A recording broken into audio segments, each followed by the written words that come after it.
Et si la solution pour rester en forme se cachait juste sous votre bureau? Aujourd'hui, on part en mission pour trouver le meilleur tapis de marche. Et surtout, on vous révèle l'erreur que 9 personnes sur 10 commettent en l'achetant. Ok, la question fait un peu peur, j'avoue. Mais les études, elles, sont très claires. Passer ses journées assis, ça a de vraies conséquences sur la santé. Et ça nous concerne presque tous. Alors, on va commencer par ça, le piège du travail sédentaire. Parce que oui, c'est un vrai piège dans lequel on tombe sans même s'en rendre compte. 8 heures, c'est le temps que beaucoup d'entre nous passent vissés à leur chaise chaque jour. Imaginez l'impact cumulé. Le mal de dos, la circulation qui flanche, le métabolisme qui s'endort, la liste est longue, bien trop longue. Bon, la bonne nouvelle, c'est qu'on n'est pas obligé de subir. Il existe une solution vraiment maligne, presque secrète, qui s'intègre parfaitement à notre espace de travail. Et la voici, cette solution, le walking pad ou tapis de marche de bureau. C'est une petite révolution, franchement. Ça transforme des heures de travail complètement passives en une activité douce mais constante. D'ailleurs, si ce genre d'astuce qui change la vie vous intéresse, songez à rejoindre la communauté en vous abonnant. On a plein d'autres pépites comme ça à partager. Ok, l'idée est géniale, mais concrètement, on achète quoi? C'est le moment de passer au comparatif, le grand match, pour dénicher le meilleur tapis de marche. On a décortiqué pour vous les 3 modèles qui cartonnent en ce moment.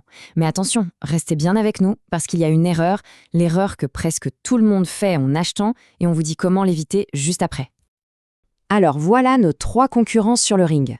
On voit tout de suite que chacun a sa spécialité, hein. Le City Sport joue la carte de la vitesse, le Merage celle du silence, et le Walking Pad, c'est le champion du rangement. Niveau prix, ça va du simple au double. Bref, il y en a pour tous les goûts.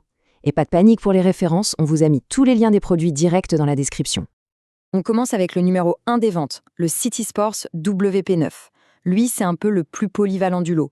Il monte jusqu'à 12 km/h, donc on peut même trottiner un peu. Et avec son haut-parleur Bluetooth et le support tablette, c'est clairement l'option pour ceux qui veulent se divertir en bougeant. Autour du Merage T26, son super pouvoir, le silence. Moins de 45 décibels. Pour vous donner une idée, c'est le bruit d'une bibliothèque. Parfait pour les appels visio sans déranger personne. Avec son cadre en acier et son prix super compétitif, c'est un concurrent très, très sérieux au titre de meilleur tapis de marche de bureau. Et enfin, le magicien de l'espace, le Walking Pad P1. Son truc à lui, c'est sa technologie brevetée qui lui permet de se plier littéralement en deux. Si vous vivez dans un petit appartement, c'est juste la solution. Une fois plié, hop, sous le canapé, et on n'en parle plus. Bon, les fiches techniques, c'est bien beau, mais dans la vraie vie, ça donne quoi? Rien de tel que l'avis de ceux qui les utilisent tous les jours pour savoir quel est vraiment le meilleur tapis de marche. Écoutez ce que nous dit Arsène David à propos du Merage T26. Parfait pour rester actif malgré un travail de bureau sédentaire. Voilà, tout est dit. Il a été conçu pour ça et il le fait à merveille. J'aime beaucoup l'avis de Thierry sur le City Sports, parce qu'il est super concret. Le bruit est contenu, mais il faut quand même monter un peu le son de la télé. Vous voyez, c'est ce genre de détails honnêtes qui aident vraiment à choisir. Et pour le Walking Pad, Sweetez le dit sans détour. Il est un peu lourd, mais c'est le prix de la qualité. J'adore cette franchise. C'est exactement ce qu'on essaie de faire ici. Des analyses directes, sans blabla. Si c'est ce que vous recherchez, le bouton d'abonnement est juste là pour ça. Ok, attention, concentration. On arrive au moment le plus important de cette analyse, la fameuse erreur fatale, celle qui peut transformer un super achat en grosse déception. Et tout part de cette question qui a l'air toute simple, est-ce que vous voulez l'utiliser pour marcher ou pour courir? Ça change absolument tout. Et voilà l'erreur, confondre un tapis de marche et un tapis de course. Ça paraît évident, mais c'est le piège numéro 1. Et c'est une erreur qui peut coûter cher, littéralement. Comprendre ça, c'est la clé pour choisir le meilleur tapis de marche pour vous et pas pour quelqu'un d'autre. Regardez, c'est limpide. À gauche, le tapis de marche, compact, conçu pour aller sous un bureau pour une vitesse modérée. À droite, le tapis de course, une machine de sport robuste avec des barres de maintien, faite pour la vitesse.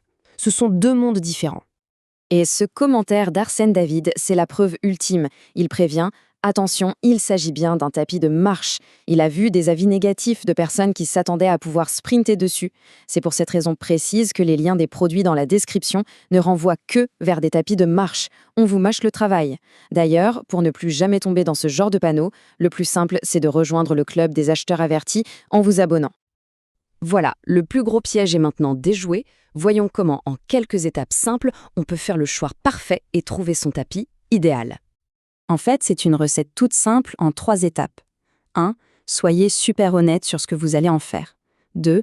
Vérifiez les détails qui comptent vraiment pour vous, comme le bruit ou la compacité. 3. Jetez un œil aux avis des autres utilisateurs. C'est la formule magique pour trouver le meilleur tapis de marche pour votre propre situation. Au final, la conclusion, c'est qu'il n'y a pas un meilleur tapis de marche universel. Le meilleur, c'est celui qui va coller parfaitement à vos besoins, à votre espace et à votre quotidien. Pour vous aider à faire ce choix, je vous le redis une dernière fois, tous les liens vers les modèles qu'on a vus sont juste en dessous dans la description. Allez, je vous laisse avec une petite question pour réfléchir.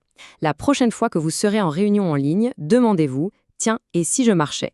Combien de pages je pourrais faire là tout de suite? Vous verrez, la réponse pourrait bien vous surprendre et changer le cours de votre journée. À très bientôt!